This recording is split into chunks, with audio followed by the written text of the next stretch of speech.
กับปันมันเจ้าเป็นอันแรงความตรามันเจ้าเป็นเห็นแหงในเขาตั้งไปในผู้ว่าในสาวความตรามันเจ้าเป็นเห็นแหงนุกกับปันมันเจ้าเป็นอันแรง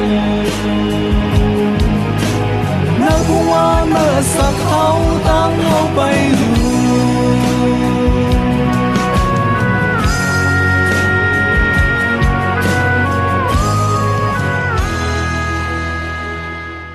มาสูงค่าพี่น้องพร้อมยินเสียงใต้ตีนับยำกูเจ้ากูปาแก้มหลีกดังสายลมอีกบาดังขาวลุงแรงเปิงไหลมาหบทบหบยาพี่น้องเขาขากวาดแทงวันหนึ่งเขาย้อนหาตังหักเมตตาตังนิมเจอตังสมเสอมนเปียวตีลูกตีเท่าลาพระเป็นเจ้าเขาขามาเนี่ยตู้ขอดเผียวถึงนะจุดอาสาของเขาขากว่าหางผ่าหางมันเสกรรมกันเนาะพี่น้องค่ะตั้งอันคนมิวอิศิลาเขาติเข้าหุบซิมเอาเลียนลินกติสัจจที่พระเป็นเจ้าปั่นไว้ที่ปูมอนของเขาอับราฮัมอีจากยากูบนะคะนะเมื่อเขาขับไปป่องใจนะสมาแก้มลิของพระเป็นเจ้า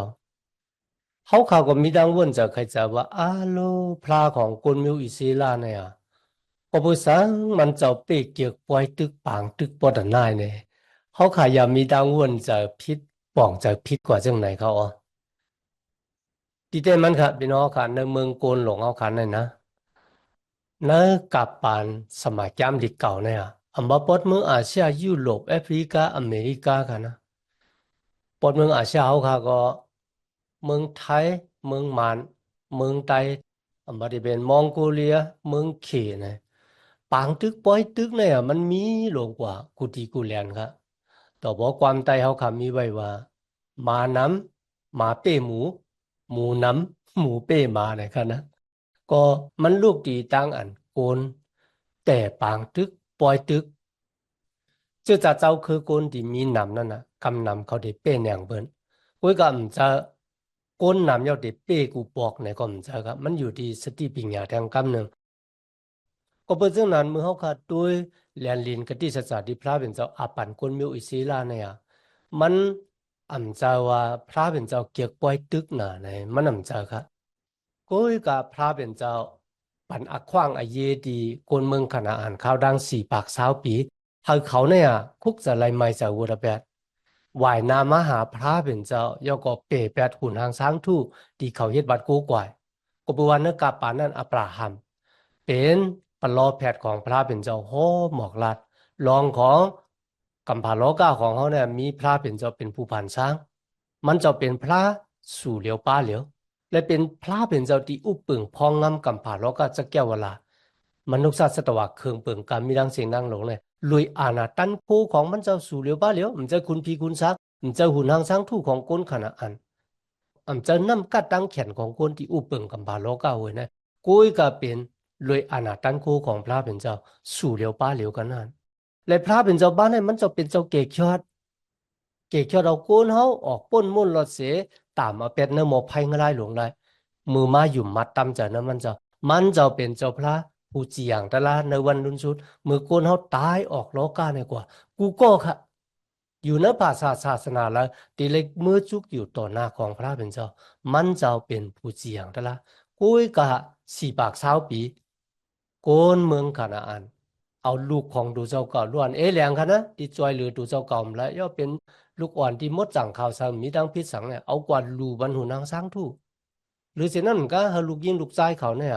กว่าเล่นเมทุงต่อหน้าหุนางสร้างทู่ปุนดาได้ไล่หมักเขาโฮงนำอันลีในตังหวานในตังสอมของเขาพี่น้องข่าวขุนนางสร้างทู่ซึ่งไหนมันเป็นตั้งอันลีหังเอเสตต่อหน้าพระเป็นเจ้าลีได้ค่ะในวันเหมือนได้ค่ะนะที่อาชาปอดกลางวันออกมีตั้งอันเฮ็ดบัดขุนนางสร้างทู่ในกาปานนั่นค่ะซ้ำแทงรองหนึ่งครับว่าคนมีอิสระเดมาลาติโกนขนาอ่านวะคนขนาอ่านเอ้ยอันนี้อ่ะเรียนลินกติศาสตร์ที่พระเป็นเจ้าปันไว้ที่ปูมอนเฮาหน้าเนี่ยปันเฮาขึ้นลาเนี่ยพี่น้องครับมีวันก็เพื่อจังนั้นนักกาปันนั่นน่ะมันดูเลยตึกเอากันนั่นก็หรือเช่นนั้นก็ค่ะตั้งอันพระเป็นเจ้ามีอมิ่งดีคนมีอิสระวะ เขาตึกก้นขานาอันแล้วก็แหมตายเดี๋ยวเจ้าล้วนตัวก้นหลวงมันบอกว่าเขาเจอพันตีหลีหังเอเซตเหมือนเรื่องโยกาเนี่ยเขามันหายหลายกว่าเนื้อกำผาโลกาหลงเนี่ยหวังก็รัดว่าโอ้พระเป็นเจ้าแก้มนะพี่น้องค่ะในวันเหมือนในกันนะตั้งอันพระเป็นเจ้ามีอมิ่งเรื่องหนังไหนเนี่ยมันเป็นตั้งหักเมตตาเป็นตั้งหักเมตตาจริงครับพวกนายจริงเอาอันเล็กๆออกครับปุนดาเดลุมลาอันใหญ่เอาไว้มันไปปองจ้าในกันเนาะเหมือนเรื่องแล้ววันเหมือนนะครับเขาเป็นโยกะแก่นสาที่นิ้วก้อยในกันนะเสียโมยาลาดว่าแก่นสาที่เป็นที่นิ้วก้อยเนี่ยพอสุ่มแทบนิ้วก้อยสู่ออกเนี่ยแทงปาดหนึ่งมันเตะลามมาถึงคอมือของสู่เพราะว่าสุ่มแทบในแทงปาดหนึ่งมันเอาได้มาถึงงอกศอกเพราะแทงปาดหนึ่งก็เข้ามาถึงหัวใจสู่ก็เตะเลยตายพี่น้องค่ะข้าอยู่มาพี่น้องค่ะล่ามถูกข้าตื้นเตะขามจุนนิ้วก้อยเนี่ยข้ามเสียหลายนิ้วก้อยข้าเนี่ยเสียหลายเขาก็เพื่อสังฆาซ้ำปั่นหมดแทบออกขนาดพวกไหนจึงปูนด่าได้ลุมลาอาสากล้างเสียงเนี่ยก็เพื่อซึ่งไหนพระเป็นเจ้าขามจุนโกนดีพระเป็นเจ้าปั่นอควางอเยเฮาเขาคุกจะไรไม่จะหัวระเบิดเข้าทั้ง4 ปาก 20 ปีเขามันคุกจะไรยก็มันติดเป็นเหมือนเจ้าหนังโยกาที่ลามมาในตัวกายคันธาติดลามเพออกกว่าในกัมพาโลกาหลงนะพระเป็นเจ้าขามจุนอันเล็กอุนดาเดลุมลาอาศักตังอย่าอาศักตังตัวไว้อันนี้เป็นสติปัญญาของพระเป็นเจ้าคุยกับพี่น้องค่ะเพราะว่ามีคนที่มีตังอยู่สิกูยังพระเป็นเจ้าว่าอยู่ในขณะอันก็เขาก็ได้เลยเห็นหูว่าเจ้าคือกี่ปองอีกบาดังแทง3 เมืองค่ะนะเป็นคนฮีวายค่ะความใต้เขาก็อัปเดตลาดว่าฮิตตี้นะเขาอยู่ในเมืองขณะอันนั่นค่ะนะ มือคุกจะไรไม่จะอุดแปดเนี่ยมือมีดังอยู่สิกูยอมพระเป็นเจ้าพระเป็นเจ้าย่างปันอักขวางหาเลยมีอาศักลิบอยู่ลิอามนะตั้งหักของพระเป็นเจ้าณวันเมื่อนี้เขาขับมาถึงโยสุคาน8แต่จะดีข้อที่30คานเก่าแล้วก็คาน10ข้อที่1 ถึง 14เขาขันนำไว้เย็นค่ะกุยกาลองตั้งได้ก็มีอยู่หมอก2-3ลองกันนั่นค่ะลองที่1ค่ะเป็นลองดังที่โยสุอ่านปิงยับตราพระเป็นเจ้าปันกวนมิวอิเซลาค่ะลองที่2ก็เป็นตั้งอ่านกวนเวียงกี่ป่องค่ะป้ากันมายอนเฮ็ดกติสสะจอมโยสุจอมกวนมิวอิเซลาค่ะนะลองที่3ก็จะเป็นโยสุแต่ปล่อยตึกจอมจอมมุนยาคุณอคำหาป้าในเมืองคาราอันในปอกในก็เป็นด้านก็จอยแถมโกนกี่ปองที่ไรเฮ็ดกติสจาไว้ต่อกันนั่นค่ะนะกำเนิดเขากลับมาโดยโยสุคัน8แต่จาที่ข้อ30ในค่ะนะวายเสกุลมิวอิศิลาก็ตึกเป้เวียงอาอีค่ะเวียงที่1นั่นก็เยดีโคเวียงที่2นั่นก็เวียงอาอีค่ะนะเมื่อตึกเป้ยาวโยสุก็ห้องกวนมิวอิศิลากามีค่ะเอามาได้เป็นไม่ยิงคนใจหลวนคนหลงคนต่างเจ้าคือดีอยู่ในเกกลางเขาเนี่ยเฮามาถ่อมปิงหยับตะลาพระเป็นเจ้าที่มีอมิงฮะโมเสแต้มหมายเอาไว้นั่นก็มีอยู่นะยามันฮอตละคาน11ข้อ26ตัวพอถึง32ค่ะยามันฮอตละคาน11ข้อ26ตัวพอถึง32มันเป็นอคิงข้าวยานติพระเป็นเจ้าเฮยโยสู้เนี่ยฟังสติปันสติกลมิวอิศิลาเฮยเขาคุกจะไล่ลองตั้งความไทยห้องว่าเงินไขเงินไขมันบอกว่าโปสูเฮ็ดจังไหนเขาก็ติเฮ็ดจังนั้นไหนคะนะโปสูถ่อมโซบอกความเขากำจ้างซ้อมหนังปิงหยับตราของเขาก็ติเกียรติเขกังสูและติมาจ้าจอยแถมสูและติปันพรดีมังกลาที่สูก็เพื่อสังสรรค์มาอ่านและขิงในคาราบอนอะไรอย่างปุนตาโกนมิวอิเซลาเขาเต็มลืมพระเป็นเจ้ากว่าไว้หุ่นหางสร้างตู้ของก้นขานาอันปุนตาเขาเด็กไหวสติว่าตั้งอันเขามีตั้งเป็นแหน่งเนือซึ่งจึงวันเมืองในเมืองขานาอันนั่นอ่ะมันเป็นตั้งจอยแถมตีลูกตีพระเป็นเจ้ามาพระเป็นเจ้าเป็นผู้ที่ปันตั้งเป็นแหน่งตีเขาใน ปั่นสติเขาค่ะนะก็บัวโกนเขาค่ะเนี่ยมันขี้ลืมค่ะนะแกมันโฮตละคัน11เตจากคอ26ต่อบ่ถึง32ค่ะโยสู้เลยอ่านให้คนมิวอิสิลาเขาวันเมื่อไหร่เขาเอาตั้งหลีอีกตั้งอันกินว่าไหวกะติภายนาสู่ออโปสู่ต่อมาปิ้งยับตลาดถาวรพระเป็นเจ้าสู่อันเก่าปันสู่วันเมื่อไหร่นั่นจึงสู่ตักไลตั้งหลีมังกลาออ โปซุ่มถ่อมเอาปิ้งยับเจ้าตั้งหลายแลแวเปิงเสเซียนตั้งตลาในกว่าเฮาไลไว้พระต่างสู่ต่างป้าอันสูอำไปต้อนไว้เสปอกนั่นจำสูก็ตักไลขามตั้งอันกินว่าไว้นั่นออตั้งอันกินว่าพี่น้องค่ะอ่านอะไรกันนะมีไว้ในแกมันฮอตลาค่ะ เมื่ออันถาวรพระอ่อนเอาสู่เข้ากว่าแลจามจ้ากันในเมืองนั่นเย้านั่นจึงสู่ตักเลยเอาตั้งหลีในต่างไว้กันเนือลอยเกลจิมและเอาตั้งอันกินว่านั่นซ้ำต่างไว้กันเนือลอยเอป่าล่าออลอยสองลูกในมีไผ่วันตกน้ำยอตานกันในกลเมียวขันนันนี่เขาเจื้อนอยู่กันในทุ่งป่างเป้งน้ำยอตานนั่นออลอยเจื้อนั่นเสลงกว่าไผ่ตังวันตกปุ่นแล อำป้อยานไก่กันดังต้นไม้นิ่มหมอเลกะหิมเวงกีฬากาลานั่นอ๋อสูจำตักติเลยคำแม่น้ำยอต่านกว่าแลซิมเอาเมืองอันเถาลาพระเป็นเจ้าสูปันติสูนั่นย่าเมื่ออันสูเลยเข้าจำจ้าเมืองนั่นจึงสูตักเลยเฮ็ดสติแลเปิ้กำแก้งซ้อมปิงหยับตรากาอันเก่าปันติสูวันเหมือนในนั่นอ๋อตีนั่นพระเป็นเจ้าก็มีอมิง หากโยสู้เนี่ยเป็นก็ที่อ่านในกุนมิวอิสิละเนื้อขิงที่เขาแต้มนั่นค่ะไปไล่เขาเนื้อแหลนลินกติสจะเนื้อขิงนี่ค่ะเขาเลยตึกเป๊กโกนขานาอ่านกว่า2 เวียงเยาค่ะนะโยสู้ก็เลยแต่เข่งปลูกจอเอามาหินมาขับค่ะนะลูเครื่องปลูกจอพันพระเป็นเจ้าอีกบ้าดังเครื่องปลูกจอมิกษายาค่ะเป็นรองดังอันเปียนี่พระเป็นเจ้าเลยกุนมิวอิสิลาว่าเขาขาหักเจ้าเขาขาอยู่สิกูยำเจ้าเขาขาเลยเขาขาติซีโยตัวเจ้าเขาเนี่ยเลยลูกเครื่องปลูกจอปันพระเป็นเจ้าซึ่งหนังไหนเขาอ๋อ กำในเขาคำมาถึงยามยอสู้คันเก่าแต่จะดีข้อที่1ค่ะนะเมื่อขุนหอกคำปอดวันตกแม่น้ำยอดตันเลยยินข่าวว่าคนเมียวอิสิราเขาตึกเป้เวงยี่ลีโคกวยเหมือนกันค่ะเวงอีก็เป้กำในค่ะขุนหอกคำหาปาอันว่าได้เป็นขุนหอกคำคนฮิตตี้ว่าคนมอลี่คนขานอ่านคนเปรซี่คนฮิวีคนเยปุซี่เจ้าเนี่ยค่ะนะ เขามาสู้ตุ่มกันเยาก็ห่างแหนตับซึกปุนดาเดมาตึกยอสู้อีกบาดังกุนยูอิศิลาทั้งหลายพี่น้องค่ะนั้นมันบอกว่าเขามีทางกูเหกุนมิวอิศิลาสิอิดค่ะนะเขาพร้อมปุนดาเดตึกกูอีกกับเมื่อเขามาอ่านข้อที่3เลยค่ะนะกนเมืองกี่ป่องกี่เปโอนค่ะกี่ป่องเมื่อเขาเลยยินข่าวว่ายอสู้เนี่ยเอาตั้งเป็นแหนงหรือเวงยิริโคอีกบาดังเวงอีนั่นเนี่ยค่ะนะ เขามีตั้งงานกูเฮค่ะปย่อเขามาอูบกันอ่ะเขาขึ้นกว่าจูยอสู้ตังกวนมิวอิเซลาเขาย่อก็ย้อนเหตุกติศาสตร์จอมเขาตาอัลโลที่ไหนครับพี่น้องค่ะแต่ว่าเป็นตั้งลักแหลมก็เลยปุ้ยกับมันเป็นตั้งงานขี้แปดค่ะนะเขาเฮ็ดจึงค่ะล่ะบ่ไหนจึง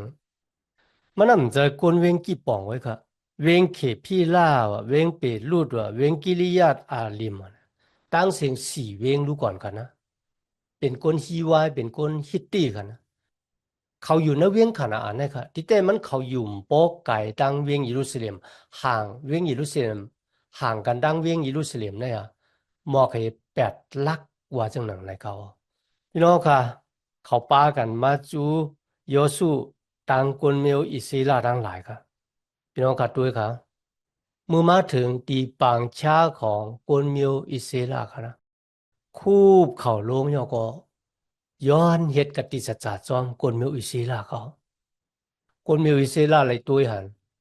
โถงที่เขาป้ามานั่นน่ะมันเป็นโถงบ่เก่าบ่ยอกเลยสินั่นมันก็ค่ะนะโถงหนังดีสารน้ำนั่นก็สารน้ำเราหมักสปีดเนี่ยมันก็บ่ฉีกบ่ขาดลงกว่า ซอกตีนของเขาก็เก่าโยก็ป่องเสื้อผ้าเขาก็ยกอีกบาดังเขานำตั้งกินของเขาก็บ่ขึ้นซ่าเขาอะเขาคูบเขาลงยาวลาติโยสูว่าเขาขามาย้อนเฮ็ดกะติจะจอมเจ้าเฮาขาเนี่ยครับ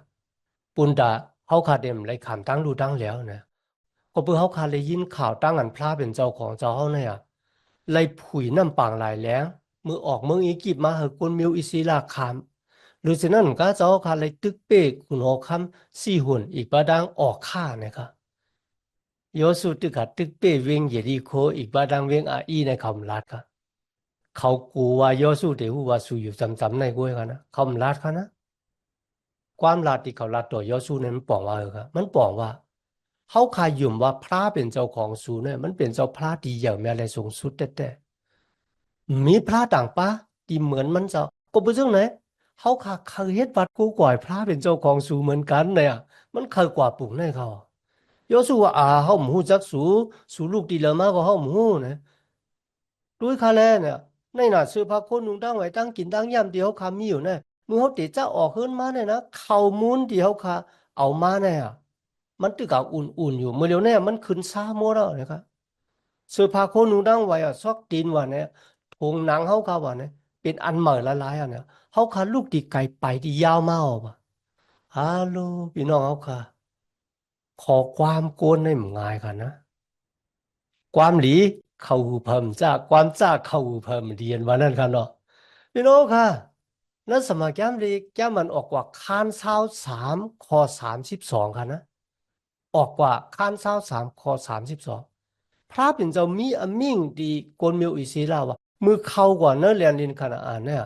อย่าไปเฮ็ดกติจจาจอมเขาโยก็เฮ็ดกติจจาจอมพระของเขาอ่าเสียหลายแต่ค่ะนะ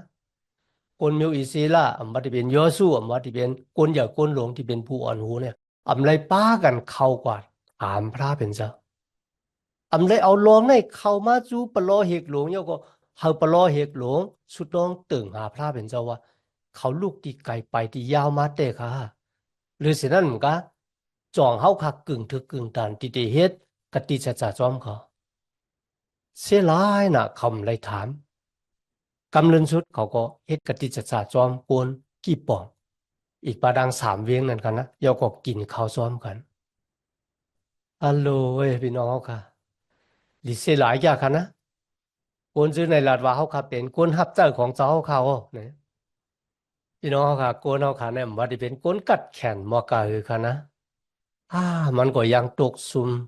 ตังเหรียญตังเก่าของกวนหนังกันค่ะเนาะก็เพราะฉะนั้นฮะแล้วจุดตาสักของกวนเขาเนี่ยมันเจอแต่ค่ะนะเขามีเอ็นแห้งเขามีอ่านนะปุนดาเดจอยตัวเจ้าเก่าไรค่ะนะหรือสิอิงปึงพระเป็นเจ้าไหนมันเจอแต่กำเหลียวค่ะที่ไหนค่ะนะมีคนหับเจ้าพระเป็นเจ้าลาดในปุ่งประมามันไว้ว่าเวียงหยีริโคนั่นน่ะปุ่งประมามันเหมือนเจ้งล้อกาหลงเลยนะครับคนมิวอิซิล่าเขาเอาตั้งเป็นแหน่งเวียงหยีริโคเลยตั้งอยู่มัดแล้วก็เมืองอีเนี่ยมันเป็นเหมือนเจ้งหนังนะครับตัวเก่าจะเฉพาะเนื้อเลือดของเขาเนี่ยครับคนมิวอิซิล่าเขาเอาตั้งเป็นแหน่งเวียงอีเลยตั้งอัน อิงปึงกูถาวราพระเป็นเจ้าก็มันดังในคำอิงปึงสามเฮียงก็โป้คนซึกเมียวอีซีลาสามเฮียงก็ตึกเป๊ะในคันนะกำไนมาถึงเวียงกี่ป่องในคันนะคนทับเจ้าว่าปุ่งหมามันเนี่ยมันเหมือนเจิงเป็นซาตานมานาแต่นะครับก็เปิดเขาเจ้าตั้งเป็ดตั้งเหรียญมาเกาโยสู้อีกบาดังกุนเมียวอีซีลาคันนะมันเหมือนเจิงเป็นซาตานมานานะครับก็เฮ็ดเอาคักคุกจะอะไรดีในส่วนอู้เย็นเอตินกันนะซาดานมานัดก็มาลาตีนางเอว่าโอสุกินหมากไม่อีพระเป็นเจ้าว่าอยากกินในวันเหล่าเนี่ยสุดักเตเป็นเหมือนพระเป็นเจ้าก็เป็นเรื่องนั้นนะแกมแพดคาน6 ข้อ 11กันนะหากคนอยู่มาตำจันในจุยสุลูกล่างตะเปเจ้าเนี่ยกันนะนุ่งห่มลากนักจุ่มของพระเป็นเจ้าพี่น้องคำมาอ่านด้วยกันนะแพดคาน 6เตจ้าที่ข้อที่ 10กันนะก็เบอร์สั่งเขาขาซ้ำหลุดนุ่งห่มหลักนักจุ่มคาราบอนเนี่ยจึงก็เบอร์ยันสู่เขาเนี่ย มันนำใจตูเนื้อตูเลือดนะครับอย่างสู่เฮามันเป็นวิญญาณเมือกเรื่องค่ะนะวิญญาณซาตานมานัดมีไว้ในแกม A8 คาน6ข้อ12เขาสลาปอลูก็เลยเตรียมลิกส่งกว่าถึงดีเวงกอลินตู้กันนะ2กอลินตู้คาน2ข้อ11ว่าปุนดาเฮาเต็มเฮาซาตานมานัดเป้แหน่งเหนือเฮานั่นน่ะเฮาหลู่เลยฮู้คึดฮู้ตันปัลลิเยของมันในเขาในแกมยากูบคาน4ข้อที่7ก็มีไว้ว่าก็เพื่อเรื่องหนังนั้นเฮาสู่ตั้งหลายเนี่ยค่าจะเต็มลงพร้อมความพระเป็นเจ้าอย่าก็ตึกโตกันนั่งซาตานมานัดมันได้ปลายสู่กว่าพี่น้องค่ะในวันเหมือนนี้กับพระเป็นเจ้าเขาขาเนี่ยนุ่งห่มเครื่องหลักหนักจุ่มกันนะเครื่องหลักหนักจุ่มปุนดาได้ตึกโตกันดังยันสู่ภายวิญญาณหรือสินั่นก็อิงบึงอาโกพระเป็นเจ้าลุยตังสุดต้องยก็อิงบึงอาโกวิญญาณหมดจังเจ้าหากจอยเฮามือห้อมปองเจ้าในร้องนั่นร้องไหนเนี่ยอย่าเฮาขัดแทบตัดสินจะก่อนมีตั้งศึกษาจำจะลองตั้งดีเฮาไปกู้จักลีลีวายเสกุลมิวอิสิลาเฮ็ดกติจักจอมกวนเวงกี่ป่องเยาค่ะนะอ่ำโป้หึงโป้นั้นฮะ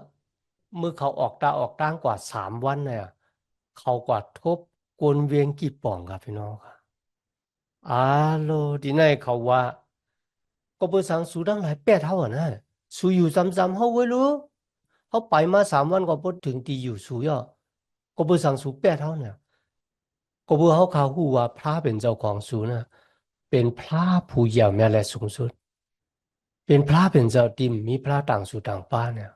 ก็เบอร์ว่าเขาขากูเขาเนี่ยอาโลพี่น้องคนมิวอิสิลาทั้งหลายเนี่ยป้ากันจี้นิ้วตำตาที่ย่อสู้อีกว่าดังคนอย่าคนหลงที่เฮ็ดกะทิจะจาจอมคนกี่ป่องกันนะคนจุดนี้ก็มจังว่าคือก็เขาว่าจังก็เขาปันกะทิจะจาที่เขาว่าเอานะเขาลาดยาวเขาตีเหียมเขาตายหมดแล้วว่าเขาได้เป็นคนเวียงขนาอ่านก็ยาวเนี่ยก็เปิดตั้งอันเฮ็ดกะทิจะจานั้นเขาเฮ็ดต่อพระเป็นเจ้าเขาหลู่เลยเปิดทิ้งเลยเจ้าเต้ค่ะนะพี่น้องค่ะมัวก็ด้วยนั้นสมัยแก้มดีเก่าเนี่ยนะตั้งอันเฮ็ดกะทิจะจาในรวยความลาดแล้วก็กินเขาก็ซ้อมกันเนาะ กุ้ยกับความลัดนั่นน่ะมันเป็นรองอายี่อยากเป็นรองลำรองหลู่เลยเปิดทิ้งพระเป็นเจ้าข้าก็ที่ปันกติสัจจาเนี่ยเฮ็ดจึงหนังยอสู้เลยอีกว่าทางคุณมีวิชีลากะโอ้ยอเป็นจึงกันละวันนี้จึงยอสู้ลาดีเขาว่าสู้ดังหลายหลู่เลยเป็นคนที่เต็กน้ำหาบน้ำปันคุณมีวิชีลายอก็เป็นคนที่ฮ้อนพื้นปุณดาได้เผาเครื่องปลูกสอนในจ้องปีกหมานของพระเป็นเจ้ามันบอกว่า ช่อเขาลงมาเขาเป็นกุนเจ้าของกุนมิวอิซีลาเขากุ้ยกำจังแฮมเขาตายเขานะพี่น้องค่ะลองในทางอีกหนึ่งเขาคติเลยเห็นว่ายเสียใน2 ปากปีมือโซลูซาอุลคันนะเลยเป็นเจ้ามุนยาคุณอคันป้าหอนดังสุดของกุนมิวอิซีลาเนี่ยมันแจ่มแหมกุนมิวกี่ป่องเนี่ยเขาม่วยกว่าอาโลพี่น้องเขาค่ะเพื่อมาถึงกาปานเจ้ามุนยาคุณอคัมดาวิดเนี่ยเจ้ามุนยาคุณอคัมดาวิดอะ และเอาลูกหลานของเจ้ามุนยากุนอคำโซลูที่เป็นคนใจ7ก็อาปันคนเวียงกี่ป่องเขากว่าแขวนกว่าหอยตายไว้ในเสาไม้เขาปุนดาสังกาลานะปุนดาได้เฮ็ดฮะลองดังที่โซลูที่ยาลูคนเวียงกี่ป่องเนี่ยมันยาวโตกว่าไรค่ะนะพี่น้องค่ะทีนี้เขาเลยหันว่าพระเป็นเจ้าก็หักคนต่างจืดจัดเจ้าคือมือเขาคุกจะไรไม่เจ้าอุระแปดค่ะนะพระเป็นเจ้าย่างปั่นอักขว้างค่ะมีดังนั้นต่างเกจูพระเป็นเจ้าเต้ๆบอกว่าก็เพื่อสังขารบ่เนี่ยจริงก็พูดว่าเจ้าว่าพระเป็นเจ้าผ่านสร้างเฮ็ดเป็นกุลมิวอิเซลาก็ค่ะลูกมันจะผ่านสร้างเฮ็ดเป็นกุลกูเจ้าคือที่เลือกเก็บเขามากกว่าปุนดาให้เขาเนี่ยขามสักเสปันโกนดังกำผาโลกะก็เพื่อว่าจังเลือกเก็บกุลกูเจ้าคือนักอักขิงเดียวกันพระเป็นเจ้าจึงเลือกเก็บเอาก้นคือหนึ่งไว้นั่นก็เป็นคือเขาปุณดาเดียวคำสักเสปันโกนโลกาว่าพระผู้ผ่านสร้างเครื่องเปิงกำปาโลกาจะแก้ววลามนุษย์สัตวะกามีดังเสียงเนี่ยมีปาหนึ่งเป็นพระเป็นเจ้าตี ที่เฮาเฮ็ดวัดกูกวยเป็นผู้อู้เปิงพองงามจักแก้ววลากำผาลินเมืองเครื่องเปิงกามีดังเสียงเป็นเจ้าเกศชอดและเป็นพวนจีอย่างตะล่าเนี่ยหรือเก็บเขามาปุณดาได้หับทำนาการร้องเนี่ยก็เพราะฉะนั้นพระเป็นเจ้าเลือกเก็บเขามาเฮาเป็นก้นมดจางเฮาไว้หูนางสังทูเฮาเรียนกามเมสู้ว่าเฮาเฮ็ดคัดกันดังปิงหยับตะลาพระเป็นเจ้าอันนั่นเป็นอัสร้างอัตตานสูงของพระเป็นเจ้าที่มักคานไว้ในกวนจือจัดเจ้าคืนเลยกำแนวขาสืบโดยคาน10ต่อบทถึงข้อที่14ค่ะนะในซ้ำแต่เป็นรองปอยตึกค่ะเมื่อเจ้ามุนอยากคุณออคำหาป้าค่ะนะในเมืองคณะอันแต่ยินข่าวว่าเวียงกี่ป่องเนี่ยกว่าเฮ็ดกะติสะสะจอมกลเมียวอิศิลาเขาเนี่ยคุณออคำหาป้าเนี่ยจู้กันป้องกันเนี่ยก็ติมาตึกเวียงกี่ป่องแปดค่ะก็เบื่อนะกับปานนั่นน่ะมันก็เหมือนเรื่องเมืองใต้เอากันนั่นแหละ มีเจ้าผ้าเมืองปั่นวะเจ้าผ้ายองหวยวะเจ้าผ้าเมืองปอนวะนะเจ้าผ้าสีโป้เซนวีอ่ะนะแต่มีกว่าเจ้าไหนนักกาปานั่นก็เหมือนกันครับในเมืองขนาดอันนั้นก็มีขุนอคำหลายป้าอาจจะเป็นเวียงเล็กเวียงอ่อนเวียงใหญ่เนี่ยมีขุนอคำหลายป้าพาป้าในมาปองกันเดี๋ยวมาตึกเวียงกี่ป่องกันนะที่ไหนกันนะโกนเวียงกี่ป่องเนี่ยส่งข่าวเมื่อถึงยอสู้ครับ ยอสู้อีกประดังกลมิวอิศิลาดังหลายชานต่อมาจอยกลหับใจของเจ้าเสกรรมเนี่ยครับคุณออกคำหาป้าของกลเมืองขนาอันที่มัดตึกเข้าคาเนี่ยพี่น้องค่ะลุยด้านละเอียดกติสัจจต่อกันเนี่ยเขาก็รู้เลยมาตึกจอย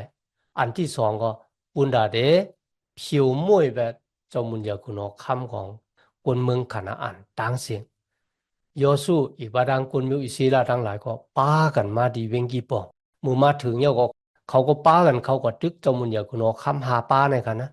ตึกจอยกวนเวกี่ปองอีบาดังเวียงแทง3 เวียงกันนะตีละเฮ็ดกะติสจัดดอกเขาที่ในครับพระเป็นเจ้าปันเอ็นปันแหงยอสู้อีบาดังกวนมิวอิศิลาทั้งหลายว่า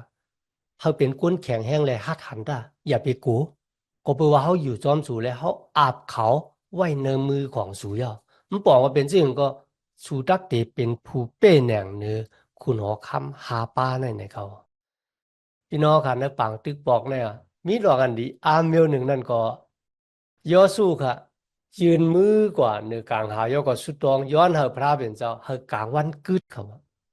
พี่น้องค่ะก็ฟัวก้นนักกาปานั่นเขามีตั้งอยู่ว่ากลางวันเนี่ยมันปั่นหอบกำผาโลกา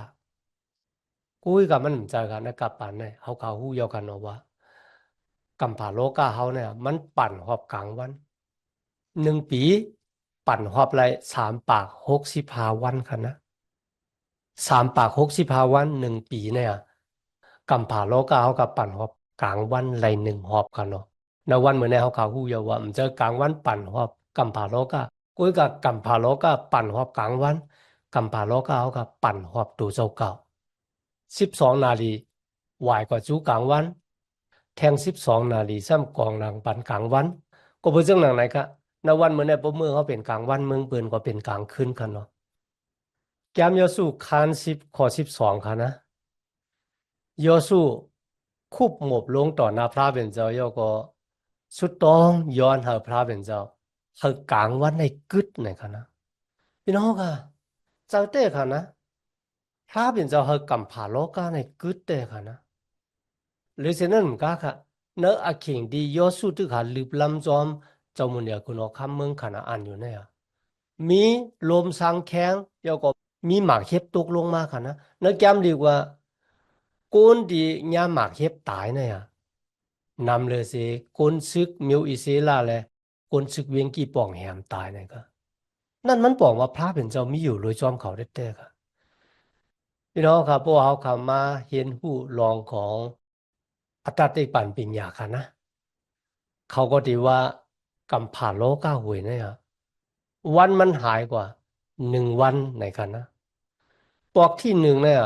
มันหายกว่าแล้วกับป่านโยซูเนี่ยข้าวยามันหายกว่าอย่าเด็ดถึง1 วันไหนกันนะมัน23 นาทีตั้ง20 นาทีนะครับมันหายกว่า40 นาทีแทง40 นาทีก็ติดเต็ม1 วันเอาครับ บ่นั้นแทง40มันนิดนั้นมันหายกว่าเลยจึงหนังหือค่ะล่ะบ่ได้จึงพี่น้องเขามาอ่านนะ2คุณหอคำคานเช้าข้อ8ถึง11ค่ะนะ2คุณหอคำคานเช้าข้อ8ถึง11ค่ะมีเจ้ามุญญาคุณหอคำบ้านหนึ่งมีชื่อว่าเฮเซคียาค่ะนะ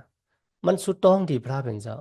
อาโลพี่น้องลีเอลูนะมันว่าขาหักเจ้าอยู่สิกูยามและซีโยตัวเจ้าก็เบอร์สังเจ้าขาดเดียวขาดตายกว่านะกำลังสุดกะพระเป็นเจ้าฮะอิสยามาหามันเนี่ยมันลาติมันว่าเจ้าเต็มตายเนี่ยพระเป็นเจ้าติดต่อมันอาศักเจ้าขาดแทง15 ปีเนี่ยขาดได้หู้ได้จังหนังหือเนี่ยว่าแทง3 วันขาดได้ไล่เข้าก่อนนะเกี่ยงปิกมันพระเป็นเจ้าเนี่ยเมื่อกูบอกในเขาเจ้านาลีที่มันเป็นไม้ค่ะนะเพราะว่ากลางวันเองที่เขาเฮ็ดไว้เป็นซิกนั่นน่ะกลางวันก็ได้ส่องใส่ตั้งเสียงกุยก็เพราะว่ากลางวันจ่ายกว่าค่ะนะมันก็ได้หลับกำสิกกว่าให้ไหนค่ะนะอิสยาห์ถามเจ้ามุญญาคุณหอคำว่าเดี๋ยวกลางวันเนี่ยจ่ายลงกว่า10 สิกเนี่ยนั่นก็เดี๋ยวมันขึ้นมาขึ้น10 สิกคุณหอคำเฮเซคียาลาดว่าตั้งอันมันจ่ายลงนั่นไงกุยก็ตั้งอันมันเดขึ้นมาขึ้นนั่งหลังมันบอกว่าเพราะว่า3 นาทีเนี่ยก็ให้ขึ้นมาเป็น2 นาทีนี่ค่ะนะเพราะว่าขิงได้เป็น3 นาทีนี่ค่ะแหละตีให้เป็น3 นาที40 นาทีอันนั้นก็ตีให้เป็น2 นาที20 นาทีเจ้ามุญญาคุณหอคำเฮเซคียาว่าให้มันหนหลังพี่น้องค่ะในเป็นตั้งอันคนมีอัตติปัญญาเขาค่ะนะเขาจามด้วยว่าเนี่ยข้าวยามที่มันหายกว่า1 วันเนี่ยมีแต้มหมายไว้ในสมัยแก้มดีของพระเป็นเจ้าต่างเกจูพระเป็นเจ้าใหญ่นะแต่บอกว่าในเขาคาลายหันถึงตั้งหักของพระเป็นเจ้าพุงดันคูของพระเป็นเจ้าตีเลยถ่อมยินความสุดตองของยอสูพี่น้องผู้ถ่อมยินกูเจ้ากูป้าเท่าลาพระเป็นเจ้าตีเขาคาลัดถึงรองของมันเจ้าตีเขาคาตึกหาเห็นหูสมัยแก้มดีเนี่ยมันเจ้าเป็นเจ้าพระที่ใหญ่แม่เลยสูงสุดหรือสิมันเจ้ามีพระต่างสู่ต่างป้าปักเปิงที่เป็นกว่าอยู่ในกัมพาโลกาหลวงเนี่ยมันเจ้าเป็นผู้ที่อู้เปิงเปิ้ลหลอมหลูลุ่มล้าโดยอาณาตันคูของมันเจ้าสู่เดียวป้าเดียวค่ะมีดังนั้นต่างเกจูพระเป็นเจ้าอย่างนะต่างเกจูพี่น้องเขาค่ะที่มาเห็นสมัยแก้มดีกว่าซ้อมกันตัวบอสุดในวันเหมือนไงค่ะย้อนหักตั้งหักเมตตาตั้งนิมสาตั้งจมซื้อหมุนเปียวตีลูกตีเท่าลาพระเป็นเจ้าเขาค่ะมาแต่อยู่ในหูเจ้าเขาค่ะกว่าหังเผาหังมันเสกรรมค่ะมาสุงค่ะนุกปันมันเจ้าเป็นอันแรงความตรามันเจ้าเป็นเอ็นแหงในเขาตั้งไปในผัวในสาวความตรามันเจ้าเป็นเอ็นแหงนุกปันมันเจ้าเป็นอันแรง